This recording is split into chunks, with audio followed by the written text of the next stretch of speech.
Welcome to Light Church Kids. This is my dad. And this is my son, Will. Hi. Over the last couple of weeks, we've been reading the Psalms and we've been learning how we can praise God and how the Psalms teach us to praise God for all sorts of things. Last week we talked about how God cares for every person, even hungry, lonely, people who feel helpless, people in prison. God cares for all of those. The week before we talked about how we can praise God for His great creation and for giving us responsibility to look after that creation. And in this psalm today that we're going to read, it praises God for creation again. This time it talks about how wonderful and huge God's creation is. All the animals and plants, the moon and stars and the seasons are all just right because God made them that way. The creation we live in is so big, we can't control it, but God can. This psalm also talks about some trees and animals that we don't have. It talks about cedar trees and juniper trees, and it also talks about some animals like rock badgers and a bird called a stork. So you might not have heard of them, but you might think of some plants and animals that you know of that you can praise God for as we listen to this psalm.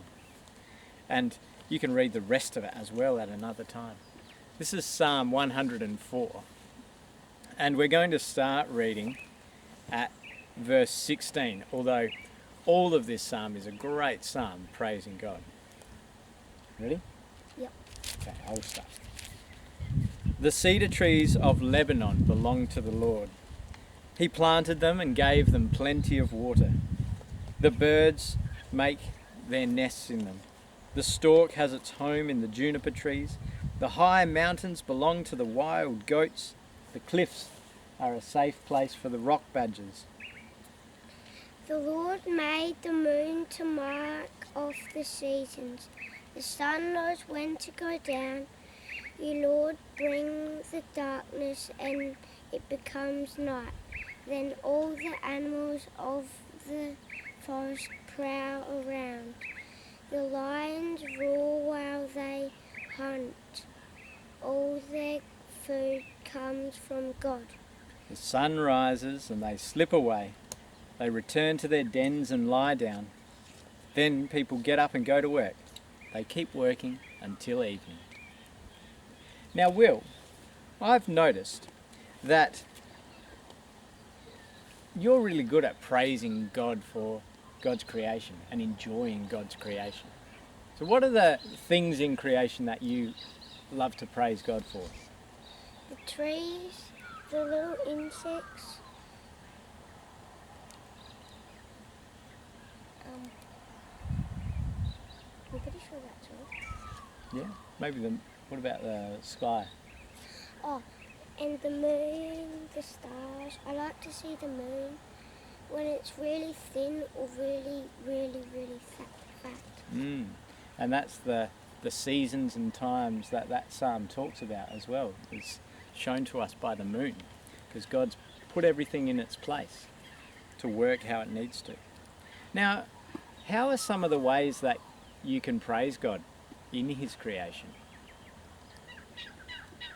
By playing on the things and taking care of all the plants and insects. Yeah, that's a great one. And you like drawing as well, don't you? So how do you praise God with your drawing? Drawing of what He has made. And taking careful notice of it, don't you? That's really great. Thanks for sharing that with us, Will. Now, there's one more thing before we go. We've been praising God for His good creation, for the great things that God has made.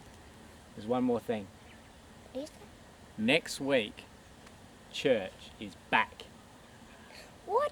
Yeah, so we're going to be back at church next Sunday.